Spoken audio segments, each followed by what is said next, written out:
graph below shows how a quantity y changed over time, or time is measured in years. When one of the quantities in the when time is one of the quantities involved in a problem, you'll normally graph that along the horizontal axis, and you'll use t as the independent variable rather than x. So normally we have y on the vertical axis, x on the horizontal axis. But if time is involved in a problem, we'll normally put t where we had x. And that'll change the slope formula slightly. We're just going to use t instead of x.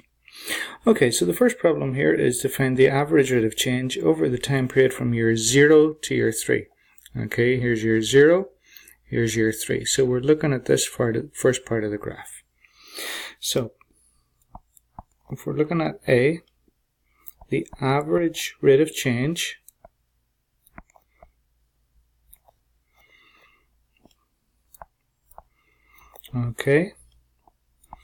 from year 0 to year 3. Okay, well, average rate of change, like we said, it's usually delta y over delta x, but in this case, because we're using t as our variable on the horizontal axis, we'll make it delta y over delta t. Okay, so that will be y final minus y initial over t final minus t initial. And you may not need that step, but I'd like to remind myself that it's the final minus the initial always. Okay, so the y final, so from year 0 to year 3. 3 is obviously the final, the initial was year 0. Okay, initial means when you started off. You always start off when time is 0. Okay, so yf, so the y, when the year was 3, the y was 70. Minus y initial, okay, so the initial is when t was 0, year 0.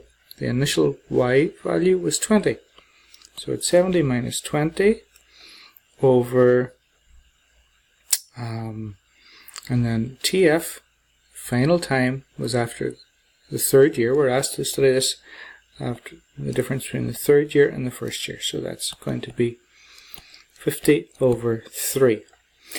Now, we should always give units, but in this question we weren't told what y is actually measuring, and we're not told what the units are. So we can write this down as something like 50 over 3 units of y per year.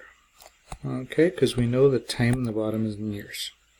Okay, so that is the average rate of change between the times 0 and 3. Okay, in part B we're asked to do the same thing for the time period from year 3 to year 7. Okay, so year 3 to year 7.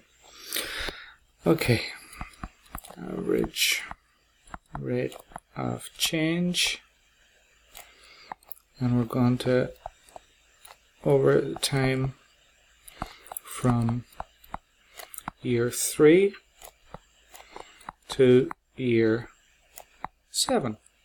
Okay, well again, it's going to be delta y over delta t, and it's going to be y final minus y initial over t final minus t initial.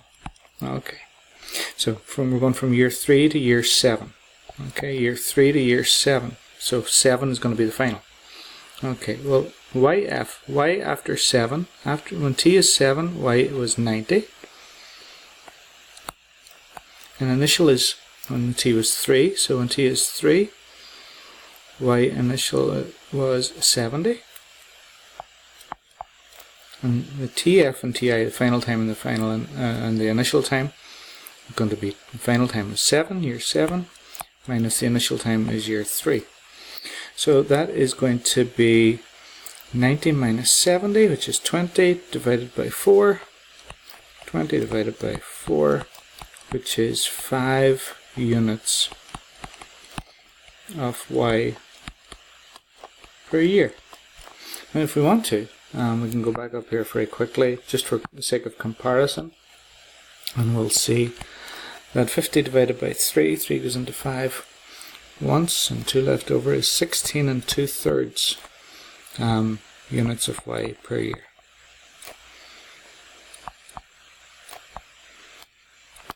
Okay. Alright, so let's move on to part C. And part C is slightly different. Between the time period, we're looking for the average rate of change between the time period from year 0 to year 7. So that one, we can indicate it here. From year 0, which is here, to year 7, which is there. So we can indicate it that way. Okay, so we're going from year 0 to year 7.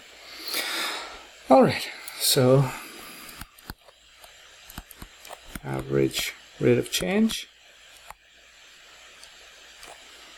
year 0 to year 7. Okay, again it's going to be delta y over delta t, y final minus y initial over t final minus t initial. So in this case, the initial is year 0, the final is year 7. So yf. In other words, what was y in year 7? In year 7, y was 90 minus the initial, which is year 0. We said we're going from 0 to 7, so y initial was 20 over tf. Tf, the final time was in year 7, and the initial time was 0. So we're talking about 90 minus 20, which is 70, divided by 7. That's 10 units of y per year. Okay? So the average rate of change over the first 3 years was 16 2/3 units of y per year. In other words, y was growing at a rate of 16 2/3 units per year. So over those first 3 years, you've got a straight line, which means that over those first 3 years, the rate of change was constant. It grew every year. Y, whatever y is, it grew every year by 16 2/3 units. Between year 3 and year 7, we have another straight line. Okay, between year 3 and year 7, we have another straight line. So over that period, the quantity y was growing by 5 units per year. Okay, so it was still growing, but it slowed down a lot. And we can see that because the steepness of the line changes as well. Okay, and then the average rate of change over the entire period, the average rate of change had y growing by 10 units per year. Okay, so it grew very fast at the start, a lot slower in the second half of its growth period, but it maintained an average rate of change of 10 units per year. Okay, so hopefully that makes sense. And it's also leading us, once we talk about steepness, it's also leading us into slope, and that's obviously where we're going to go next, the relationship between slope and rate of change. Okay, thanks for watching.